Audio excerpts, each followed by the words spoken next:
pessoal, boa noite, tudo bem? Sou o professor Gustavo Adolfo e nessa aula de hoje a gente vai então revisar os conceitos de função afim. Então essa vai ser essa nossa conceitos de função afim. Então essa é a nossa terceira aula do nosso projeto Revisa Enem. Eu juntamente com o professor Vinícius Carrilho. Boa noite. Sou Vinícius Carrilho, professor de matemática. É um prazer imenso aqui para essa aula 3, beleza? Muito bem. Bom, você vai dar o resumo primeiro e eu começo as questões, certo? Show, beleza. Então, galera, nessa aula 3, a gente vai entrar, na verdade, agora numa sequência de aulas sobre funções. E a primeira aula, bem tranquila, função afim, que é um dos assuntos bem recorrentes, na verdade, né, no Enem, claro, mas um assunto que, na maioria das vezes, você nem percebe até que está resolvendo uma questão de função, né? Você pode ter uma questão com a função na sua forma algébrica, você pode ter uma questão com um gráfico em si, você pode ter uma tabela para você interpretar e quando você perceber o comportamento dos valores dessa tabela, acabam caindo no comportamento de uma função afim. De repente você até interpreta a questão como uma questão de progressão, enfim, mas é um assunto que a gente vai fazer um resuminho muito básico aqui mesmo, só para dar uma orientada melhor nas questões que a gente vai encarar. Bom, a função afim, vamos pensar num plano cartesiano aqui, o tradicional eixo x e y. E aí a função afim, né, ela é representada por uma reta. Essa reta que ela poderia ser, lembra, crescente ou decrescente. E a primeira coisa importante para a gente nessa discussão, né, é você entender quando que essa reta vai ser crescente e quando que essa reta vai ser decrescente, né? Dentro da nossa função, nós temos dois coeficientes. Um que a gente chama de coeficiente angular e outro que a gente chama de coeficiente linear. O coeficiente angular, ele é justamente o que determina a inclinação dessa nossa reta. Esse coeficiente, se ele for positivo, a nossa reta ela tem um comportamento crescente. Ou seja, vamos pensar numa taxa de variação, né? Se eu tenho essa taxa de variação positiva, para cada ponto que eu estou avançando no eixo x, eu vou estar aumentando também o meu eixo y. Então, conforme eu aumento o meu eixo x, eu vou indo para a direita, né? Lembra, esse eixo x ele é negativo do lado esquerdo e positivo lá para a direita. Então, conforme eu vou avançando aqui para o lado direito, o meu eixo y ele vai aumentando. Isso que a gente chama do coeficiente, né, angular crescente. Ele vai ser positivo, né? Então a nossa reta ela vai ser crescente. E, obviamente, o contrário, você tem o efeito inverso também, né? Se você tiver um coeficiente angular negativo, a sua reta ela vai ser decrescente. Conforme você está aumentando no eixo x, você é diminuindo no eixo y. Você vai perceber isso um pouco melhor também ao longo das questões. Isso aqui é só um basicão para a gente, enfim, dar uma maciada aí para as questões. Como que você determinava esse coeficiente angular? Lembra? Sendo ele uma taxa de variação, você precisa comparar o que está acontecendo com o eixo y e com o eixo x. Então, para você determinar o seu coeficiente angular, você precisa imaginar dois pontinhos aqui. Eu vou marcar esse ponto aqui, que é um ponto que eu estou chamando de x0 e y0. E um outro pontinho aqui, que eu vou chamar de x1 e y1. O coeficiente angular é justamente a relação, né, do quanto que está aumentando em y para o quanto que aumentou em x. Então, você percebeu nas questões que eu vou estar sempre preocupado, ó, o quanto que foi deslocado no eixo y, do y0 para o y1, do quanto foi deslocado do eixo x, do x0 para o x1. Exatamente no mesmo momento, né? Exatamente no mesmo ponto. Ó. Esse carinha aqui está casando x0 e y0, o outro está casando x1 e y1, e a variação que eu vou ter em y é essa variaçãozinha aqui. E essa variação que eu vou ter em x é esse outro carinha aqui de baixo. Então, esse cara é o que a gente chama de ΔY e esse carinha é o que a gente chamava lá de ΔX. E essa variação, essa comparação que a gente vai fazer com os dois é justamente nosso coeficiente angular. Para quem gosta de comparar um pouquinho mais com geometria, vai lembrar também que isso pode ser relacionado com uma tangente, né? Se você observar o ângulo formado aqui no meio, esse seu ΔY é um cateto oposto, o seu ΔX é um cateto adjacente. Então, em algumas questões, a gente vai poder usar também uma saída por geometria. A gente vai poder utilizar aqui a tangente desse ângulo para associar. O outro coeficiente é o que a gente chama de coeficiente linear. Coeficiente linear, galera, pensa só. Em cima do eixo y, o meu x não está nem para a esquerda nem para a direita. Então, em cima do meu eixo y, o meu x vale zero, né? Porque ele não é nem negativo nem positivo. E se você jogar o zero aqui no lugar do x, independente do seu coeficiente angular, 0 vezes qualquer coisa vai dar o próprio zero. Então você percebe que o seu coeficiente linear, ele nada mais é que o ponto da nossa reta que corta o eixo y. Isso, cara, é uma coisa que vai te ajudar bastante. É como se ele fosse o ponto de partida ali para o lado positivo, né? É claro que a questão pode admitir também o lado negativo do gráfico, mas é como se ele fosse o ponto de partida. Você olha uma questão e vê que o coeficiente linear vale 20, você já sabe que o seu gráfico está começando, né, para a direita ali a partir do 20. Se ele vale menos 10, ele está começando lá do menos 10, ele está cortando o nosso eixo no ponto menos 10. E último detalhezinho rápido antes de a gente começar as questões, que de novo, claro, a gente vai passar com muita calma ao longo desses conceitos aí durante as questões, é a raiz ou zero da função. Lembra? Raiz ou zero da função é o que vai zerar essa nossa função. Então, ao invés de pensar em colocar um x no zero, você vai pensar em colocar um zero no x, você vai colocar um zero no y.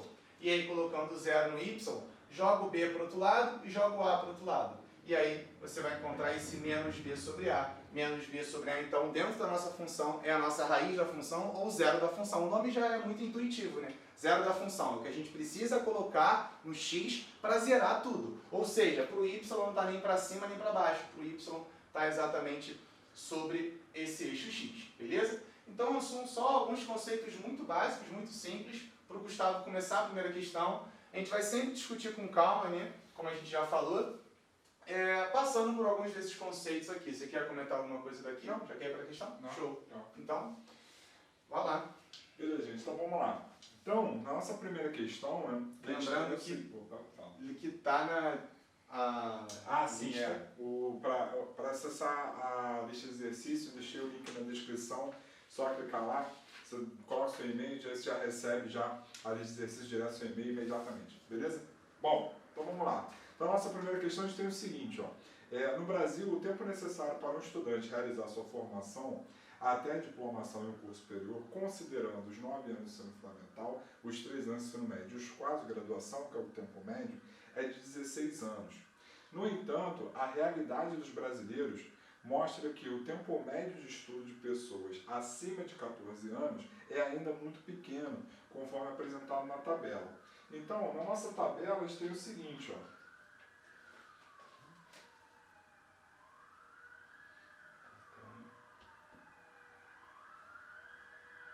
Perseguiçãozinha aqui agora de olhar. É o quê? Essa perseguiçãozinha de olhar agora aqui na porta do estúdio. Para passar o campeonismo.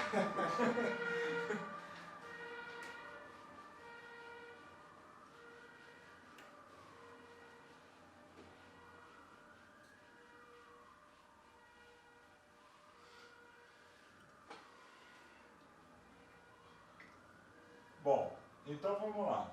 Então, nossa tabela, a gente tem aqui o ano que foi levantado o dado, e aqui a gente tem o tempo de estudo. Então, em 1995 era 5,2, em 1999 era 5,8, em 2003 era 6,4, em 2007 era 7. Então, esses são aí os nossos dados na tabela, dados aí do IBGE.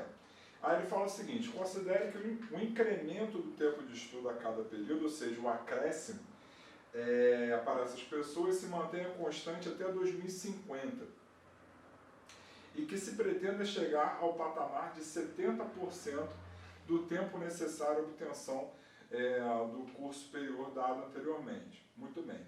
Bom, em que ano, o ano em que o tempo médio de estudo de pessoas acima de 14 anos atingirá o percentual pretendido será... Bom, então vamos por parte, né? Primeiro, vamos dar uma olhada aqui nesses dados da tabela. Então, repara. Então, a gente está avançando de 4 em 4 anos. Certo? E, a cada 4 anos, o tempo ele aumenta de 0,6 anos.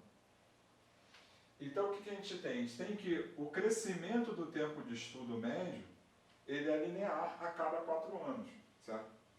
Então, vamos lá. Então, considerando que esse crescimento ele é linear, né, anualmente, o que a gente tem, então, é o seguinte, né? Então, a gente tem que a gente cresce 0,6 a cada 4 anos, ou seja, 0,6 dividido por 4, isso significa que a gente aumenta 0,15 por ano.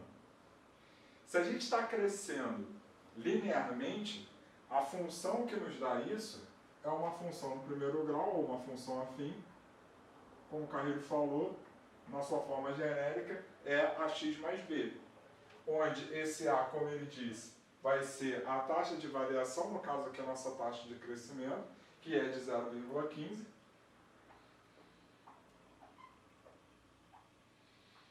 E aqui é o nosso valor inicial. Bom, o nosso valor inicial aqui é o tempo em 1995, ou seja, 5,2. Então, a gente considerando 1995 como ano zero, a nossa função fica y igual a 0,15x mais 5,2. Beleza? Deixa eu só trocar. Bom, aí, vamos lá. Qual é o tempo médio que a gente quer chegar? A gente quer chegar em 70% do tempo necessário, do tempo, né, mínimo necessário. Ou seja, então a gente quer 70% de 16. Se eu não falo na memória, isso aqui é 11,2, já fiz essa conta. Exatamente, 11,2. Então, o que a gente quer descobrir? A gente quer descobrir o ano em que a gente vai conseguir chegar nesse tempo médio aqui. É isso que a gente quer. Então, vamos lá. Então, a gente quer que o y seja 11,2, mas ocorre que o y ele é 0,15x mais 5,2. 11,2 menos 5,2, isso daqui é igual a 6, certo? Então, eu simplifiquei aqui, mas nem precisava, né? Melhor ter deixado do jeito que estava, né? 0,6 sobre 4. 0,6 sobre 4. Por quê? Porque aqui simplifica, aqui vai ficar 10, aqui vai ficar 1. Então 10 vezes 4 é igual a 40. Ou seja, vai levar 40 anos para chegar nesse tempo, né? Se o crescimento permanecer nessa taxa. Então, se vai levar 40 anos, então o ano que a gente vai conseguir é o ano inicial mais 40. Então, a gente deve conseguir isso por esses dados em 2035. Logo, o nosso gabarito ele é a letra D. E aí, só comentar aqui rapidinho também, que isso acontece muito, né? Lembra que quando eu falei do coeficiente linear, que eu falei que era o ponto de partida, né? A gente sabe que essa função continua para o negativo, né? Se você pensar na função seca, sem na contextualização da questão, a gente sabe que essa reta vai continuar para lá, vai estourar para lá, vai estourar para cá. Mas como a questão está avaliando quanto tempo após 1995, então você considera que esse 1995 é o ponto de partida. Então ele é a origem do nosso gráfico e a gente não está interessado no que está acontecendo antes, né? Então, ó, em 1995, a gente já se encontrava no 5.2. Então, o coeficiente linear, como o Gustavo tinha colocado lá na função, né? Aquele que não tem o x, o cara que vem sozinho aqui, né? Que a gente tinha chamado de b. E aí, de novo, a gente não precisa começar do zero e marcar o 1995. Não, o 1995 vai ser o zero e aí esse 2035 é justamente com aquela faixa de 40 anos depois, como ele tinha encontrado. Então, lembra que na boa parte das questões você determina qual que é o ponto de partida.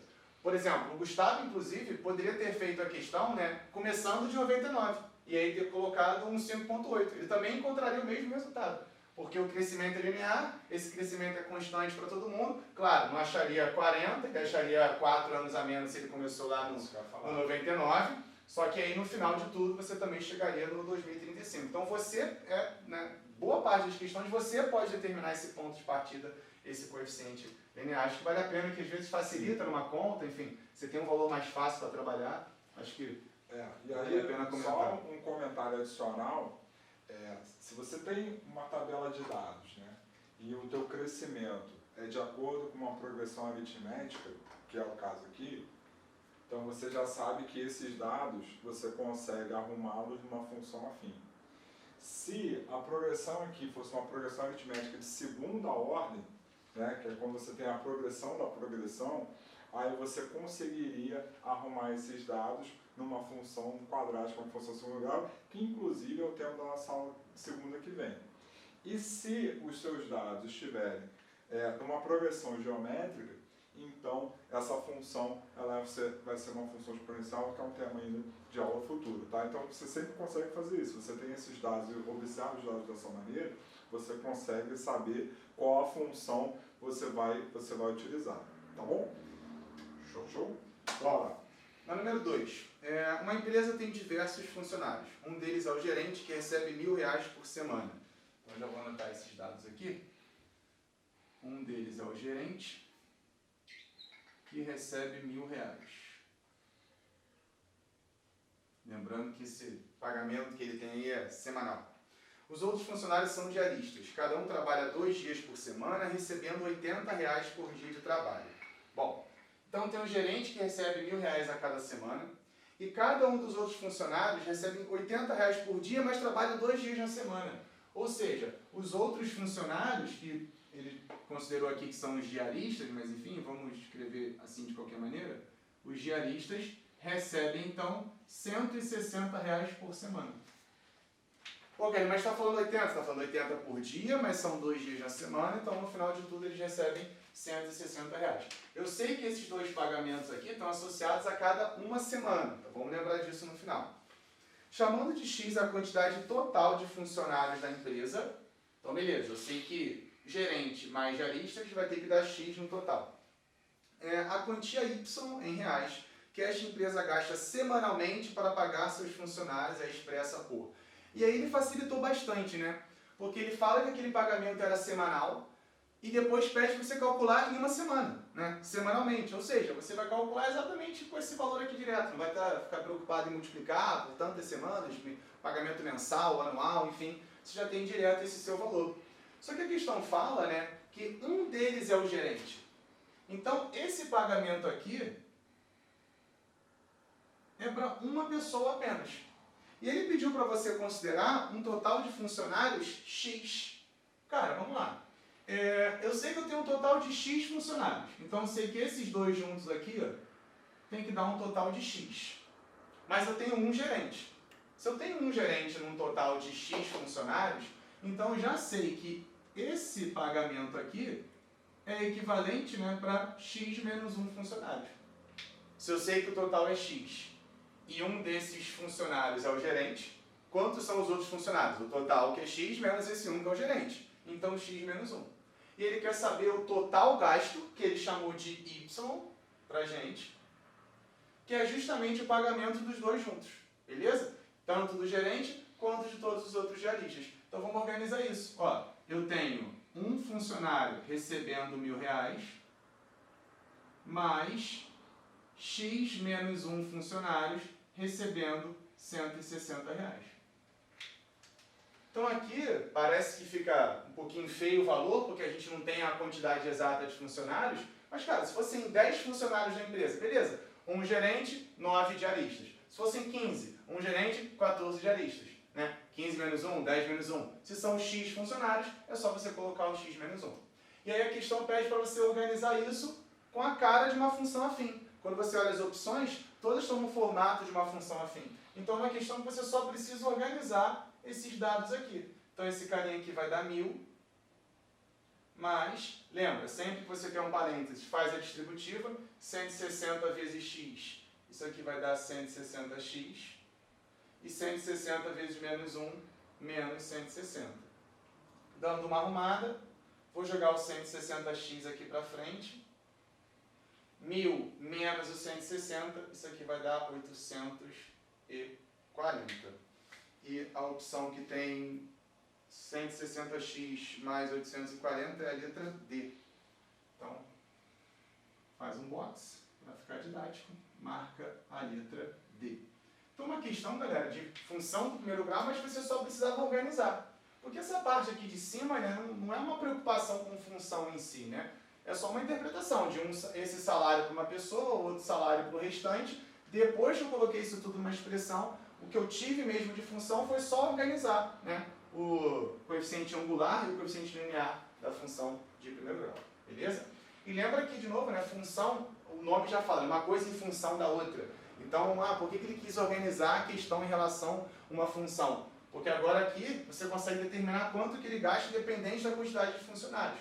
Então, a praticidade lá para o chefe, lá, para o responsável do financeiro, é a quantidade de funcionários que ele tá contratando, enfim, em relação ao quanto que ele vai gastar lá. Beleza?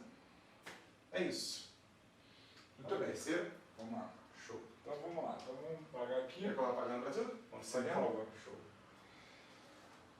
Bom, gente, então vamos lá. Seguindo aqui então, na nossa questão 3, a gente tem o seguinte, ó.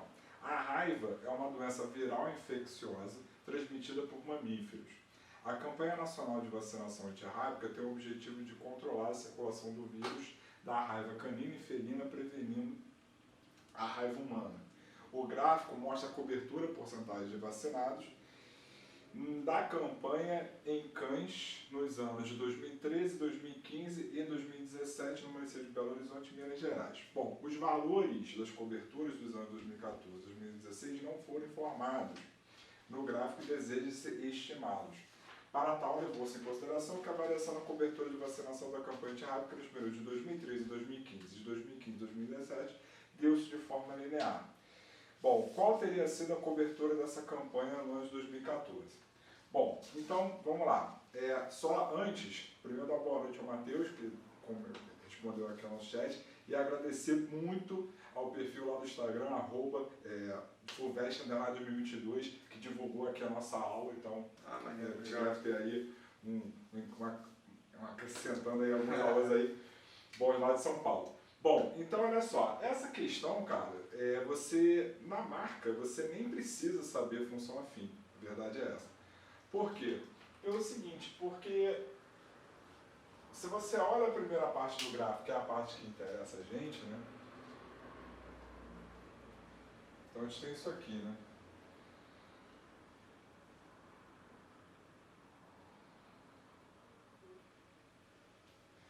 Então a gente tem 64% aqui, e aqui é o quê? E aqui é... Ah não, 64 não, desculpa, 67. Então aqui a gente tem 67% e aqui a gente tem 59%. Esse ano aqui é o ano de 2013 e aqui é o ano de 2015. Como eu quero 2014, eu nem vou olhar para frente, eu só vou focar aqui. Só vou focar nessa parte do gráfico. E aí, quando eu digo que você nem precisa saber função afim, é porque, na verdade, inclusive isso acontece em muitas questões de função primeiro grau, você consegue resolver quando você tem um gráfico por semelhança de triângulo. Que ainda é um tempo que a gente vai revisar mais para frente. Mas aqui, daqui até aqui, a gente tem 2, né? Que é de 2013 a 2015.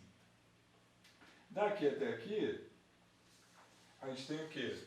67 menos 59, isso daqui dá 8%. Só que o que ocorre? O 2014, ele está exatamente entre 2013 e 2018 e 2015. Sendo assim, esse ponto aqui, ele é ponto médio aqui. Logo, como aqui é 90 e aqui é 90, esse ponto aqui também é ponto médio. Então, o que nós temos? Nós temos, então, que esse triângulo, ele é semelhante a esse. E a razão é de 1 para 2. A razão é 1 sobre 2.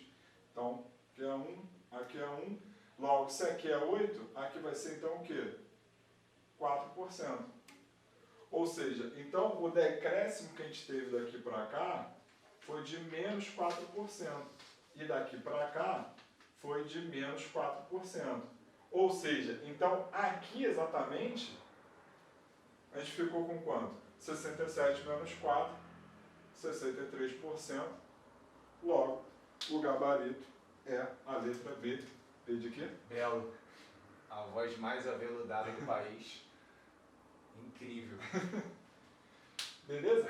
Então, é muito mais simples resolver por semelhança do que você, y é igual a x mais b, então quando x é igual a 0, y é igual a 67, quando x for igual a 2, y é igual a 59, aí você acha o a e o b, para aí então substituir o y por 1. Isso se você não tivesse sacado como a gente fez na primeira questão, de não colocar o 2013, não colocar o 2015, já considerar o 2013 como 0 e aí o 2015 como 2. Porque se você não fosse colocar o primeiro valor 2013 e o segundo valor 2015, suas contas dariam mais ainda, né?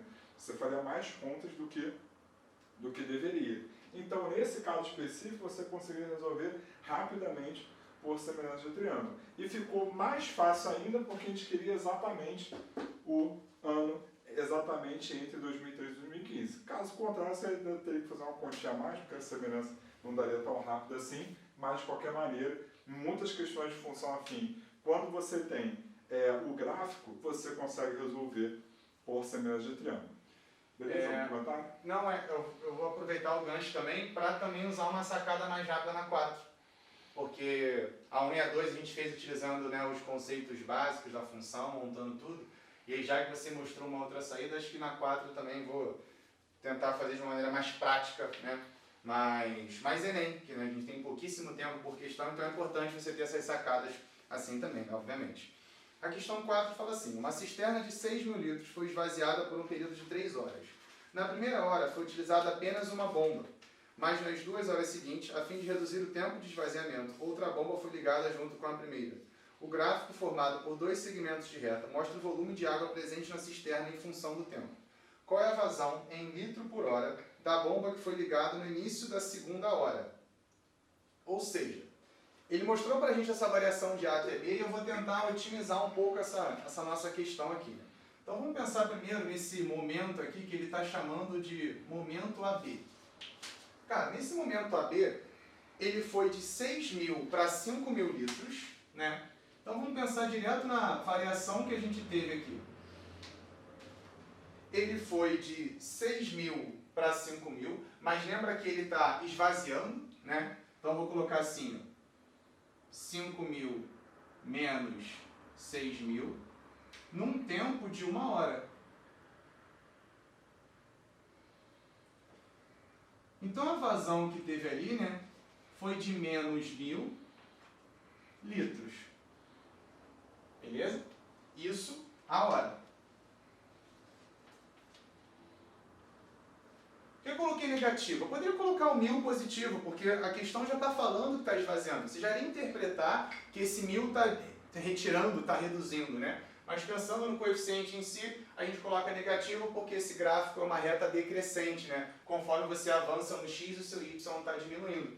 E aí depois ele fala, né, para você avaliar do momento de B até C. Vamos avaliar agora do momento B até C, que vai ter um outro coeficiente. Eu vou chamar de A', certo? Repara que ele já está em 5.000, né? Então agora ele está indo de 5.000 até o zero. Então eu vou fazer o final menos o inicial. Lembrando, não tem problema você fazer o contrário e colocar positivo. Se você já interpretou na questão que está esvaziando, você pode pensar na praticidade, é 1.000, mas é 1.000 retirando, beleza? Ali menos 1.000, então pensando que esse gráfico, essa reta, ele é negativo. Só que isso está acontecendo até um tempo igual a 3. Então, na verdade, um tempo igual a 3 mais uma variação de 2 horas. Então, menos 5.000 sobre 2. Então, você vai ter, na verdade, menos 2.500 litros por hora. Ficou apertadinha ali, Gustavo chora quando dá essa forçada aí na ponta. Gustavo se mordendo aqui. Só que ele quer saber, olha só, a vazão em litro por hora da bomba que foi ligada no início da segunda hora. Então vamos lá. O que está acontecendo aqui é que agora a gente tem uma vazão de 2.500. Só que essa vazão de 2.500 foi com a segunda bomba. Ele quer saber apenas dessa segunda bomba. Ou seja, eu preciso descontar a vazão da primeira. Então essa segunda bomba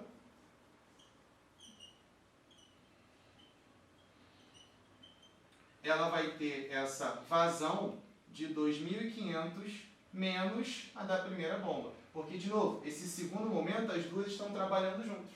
Então, por isso que eu precisei calcular primeiro lá, né, o primeiro momento, né, da primeira bomba, para poder abater essa vazão justamente dessa segunda. Então, a vazão que a gente tem é de 1.500 litros por hora. Lembrando, coloquei o coeficiente negativo lá em cima, mas é só para você lembrar que está esvaziando. Então, a vazão em si não tem problema você colocar direto positivo e o gabarito é a letra C, 1.500. Bem tranquila, bem de boa, tentando resolver de uma maneira um pouco mais acelerada também. Porque lembra, se você economizar um minutinho numa questão, vai sobrar um minutinho depois numa outra questão mais elaborada. E essa aí bem de boa, bem suave pra gente, certo? Muito bem. Beleza, gente, tudo tranquilo? Alguma dúvida? Se tiver alguma dúvida, só a gente colocar aqui no chat, tá? Que a gente para aqui para sanar, tá? Se alguma passagem não ficou clara, tá bom? Cara, só dá uma apagada no quadro enquanto eu leio, só rapidinho, porque senão precisa do meu... bom, vamos lá então, gente, para a questão 5 agora. A questão 5 a gente tem o seguinte, ó. Um reservatório, ele é abastecido com água por uma torneira e um ralo. Faz a drenagem, e um ralo faz a drenagem da água desse reservatório. Os gráficos representam as vazões Q em litro por minuto do volume de água que entra no reservatório pela torneira e do volume que sai pelo ralo em função do tempo T em minuto também. Então a gente tem dois gráficos, né? Então vamos lá. Então, no primeiro gráfico,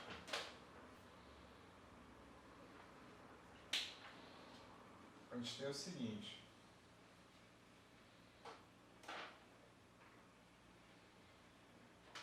Então repare.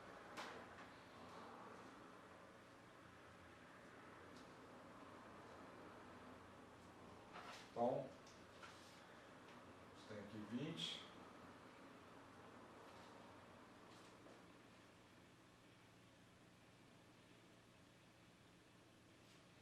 Então aqui, ó, 5, 10, 15,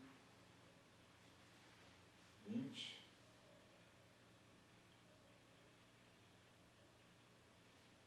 e 25. Bom, então aqui ele mantém constante até 10. Depois ele desce para 5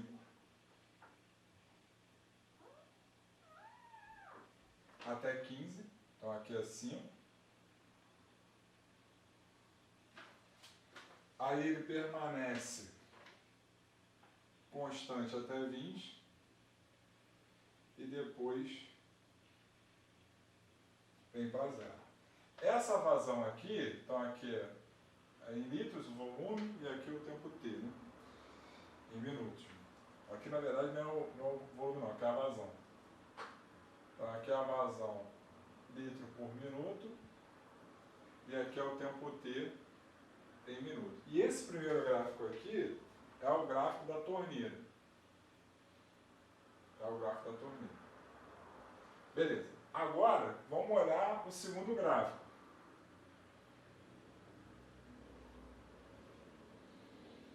Então, vamos olhar aqui o segundo gráfico, que é o gráfico do ralo.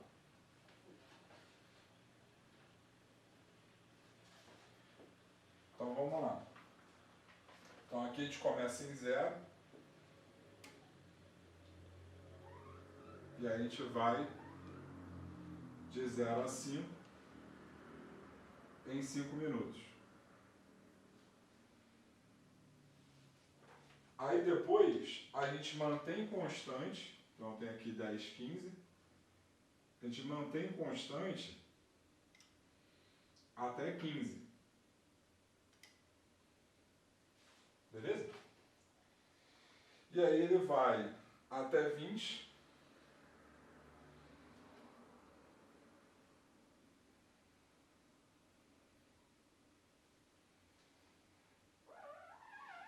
De 15 a 20.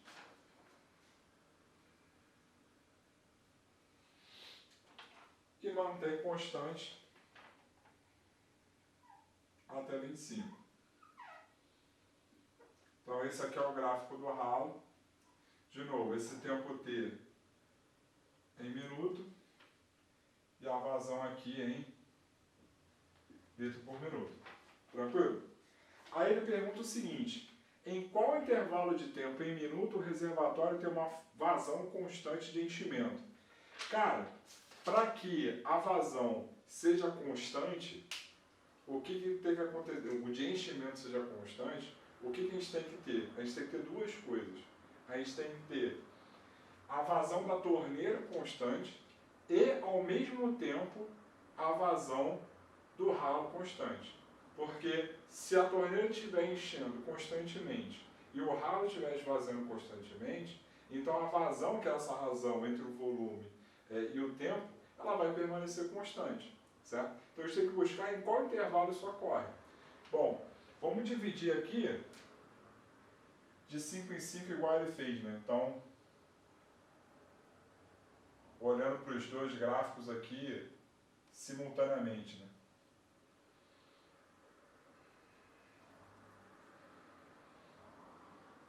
Então, repara, olhando para os dois gráficos aqui, de 0 a 5, aqui não está constante, aqui está. Então, esse intervalo aqui não me interessa. De 5 a 10, está constante aqui, está constante aqui. Então, esse intervalo aqui me interessa. Então, esse intervalo aqui é bom, porque está constante aqui e está constante aqui também. De 10 a 15, aqui não está constante, aqui está. Então, esse intervalo me interessa. Nesse intervalo aqui está constante, mas aqui não está. Então, esse intervalo me interessa. E nesse último corte aqui, o ralo está constante, mas aqui não. Então, esse intervalo me interessa. Então, de fato, o único intervalo em que a vazão, tanto na torneira quanto no ralo, é constante, é de 5 a 10 minutos. Logo, o gabarito é a letra B. De bela. Exatamente. Então, o que ocorre? Essa questão, por exemplo, a gente nem precisava saber a fórmula de função afim nem nada. Essa questão é muito mais uma questão de análise de gráfico do que uma questão de função afim propriamente dita. Ela se encaixa numa questão de função afim porque todos os intervalos aqui representam, né? A função constante é um caso particular da função afim. Aqui a gente tem funções afim decrescente nesse intervalo, e aqui a gente tem funções afim crescente, certo? Então, pode ser que aconteça numa questão, você nem precisar fazer conta, é fazer análise de gráfico mesmo, certo? E aí a interpretação do enunciado era o que mais contava aqui. Tá? Então, mais um exemplo de questão, como o Carreiro citou, a gente nas últimas aulas tem batido muito nessa tecla, com relação ao tempo que você tem para resolver a questão. Então, esse é o tipo de questão que você consegue resolver relativamente rápido, uma vez que o enunciado nem era tão longo e você só tinha que fazer essa interpretação do gráfico. Beleza? Tranquilo? Show. Então, alguma coisa a acrescentar? Não. Não? É isso. Então, beleza. Bom, vamos para a questão 6.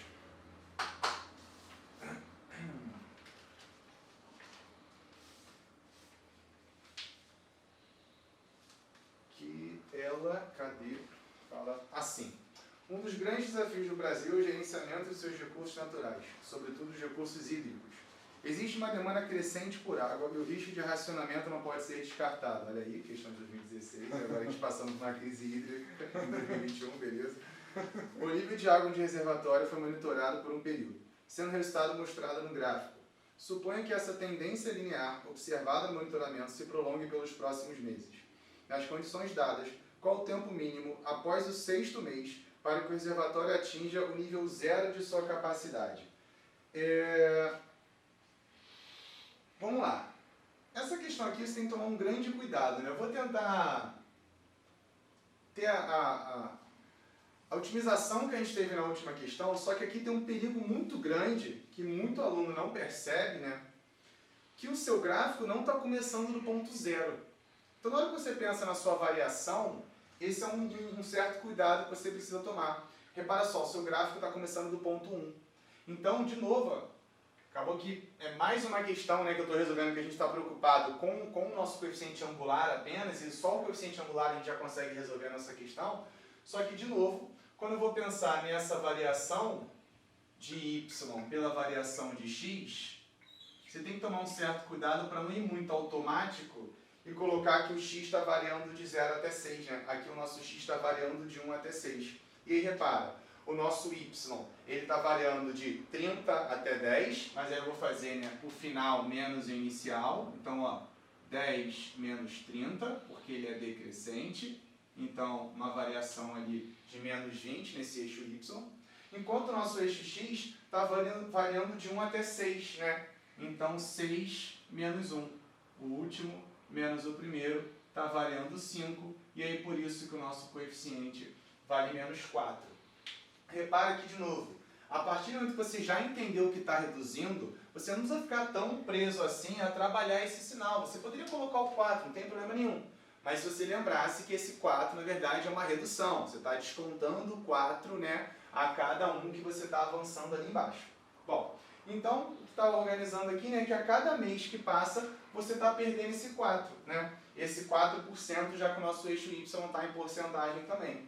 Ele quer saber, nas condições dadas, qual o tempo mínimo após o 6º mês, ou seja, essa variação vai continuar após esse 6º mês, para que o reservatório atinja o nível 0 de sua capacidade. Repara que a gente chegou até o 10, e agora ele quer chegar no 0.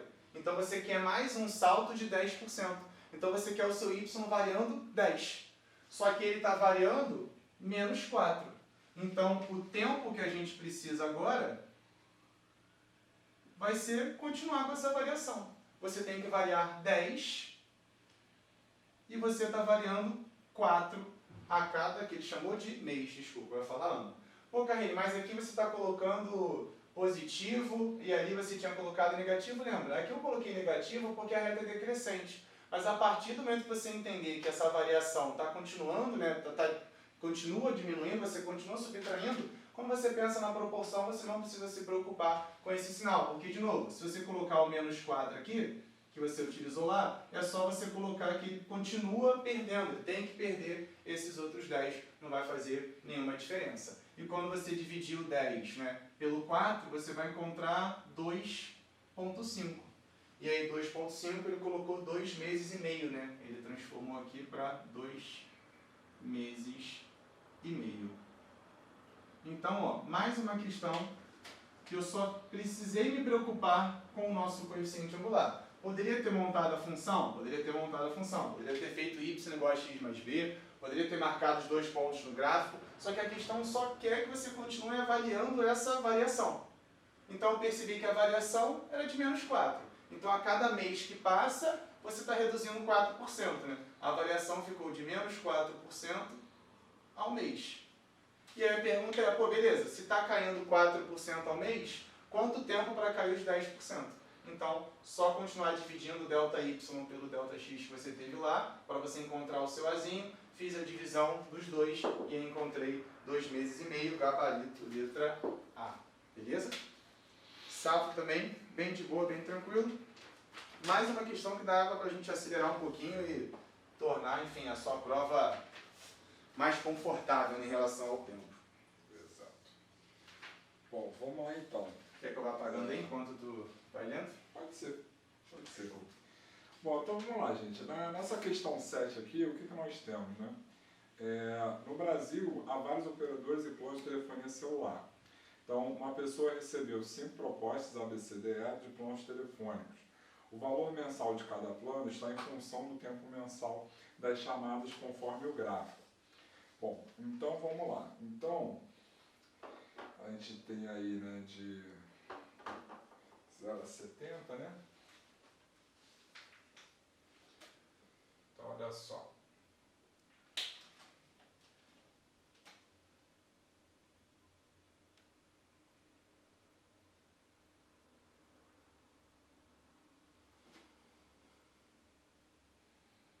Então, tá aqui o eixo Y.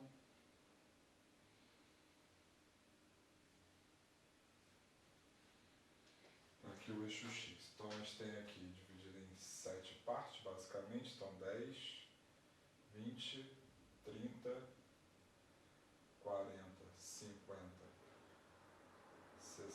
70. E aqui também está dividido 10 em 10. Então aqui é 10, 20, 30, 40, 50, 60, aí para em 60. Muito bem. Bom, o plano A, ele começa um pouquinho acima de 20 e para um pouquinho acima de 40 para 60 minutos. Então o plano A está aqui. Então esse aqui é o plano A. O plano B, a gente tem o quê? O plano B ele é constante em 50. Então o plano B ele vem daqui até aqui. O plano C ele vai de 0, não, minto, ele vai de um pouquinho acima de 0 e para um pouquinho antes de 60. Então, começa aqui, vem até aqui.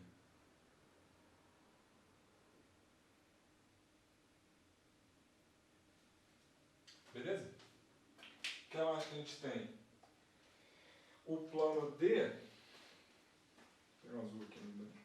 O plano D, ele começa em 30 e para um pouquinho depois de 60. Então o plano D vem aqui.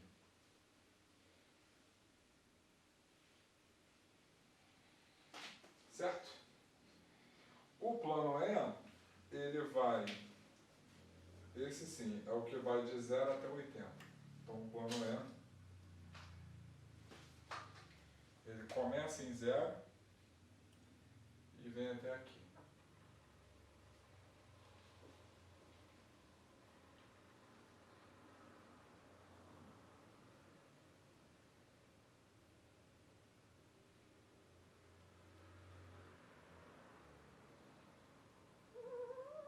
Beleza. Muito bem. Então, o que ele quer, né? Ele fala, essa pessoa pretende gastar exatamente R$30 por mês com o telefone.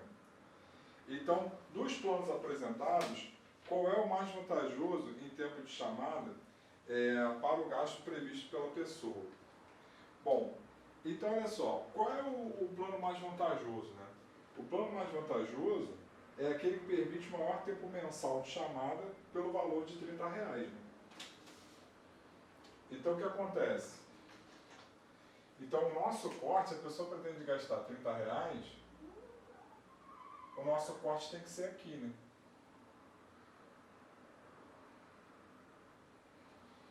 Porque é isso que a pessoa quer gastar. Então se a pessoa quer gastar R$30, o que está mais acima nessa linha aqui, quem é? É exatamente o plano B. Porque no plano B ela consegue falar... Não, perdão, não é isso não. Aqui eu errei aqui, na verdade. Porque na real, o eixo X é o minuto, né? É o contrário aqui. Fiz a leitura ao contrário.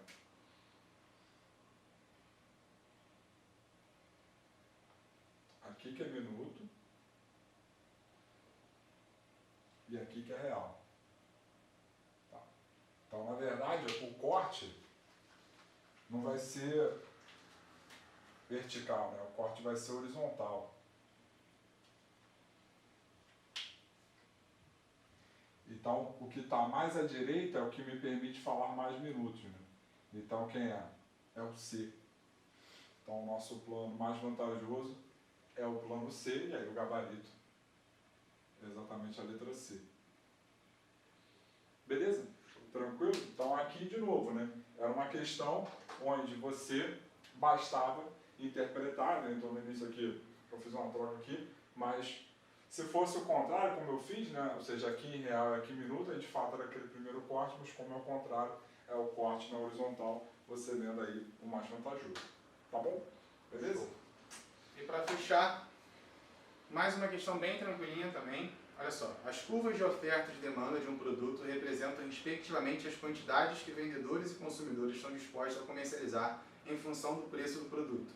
Em alguns casos, essas curvas podem ser representadas por retas.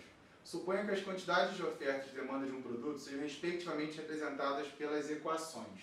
Então você tem aqui a de oferta, que ele chamou de menos 20 mais 4P,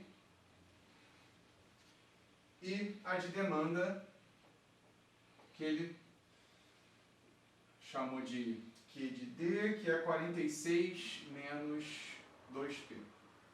Em que Q0 é a quantidade de oferta e Q de D é a quantidade de demanda e P é o preço do produto.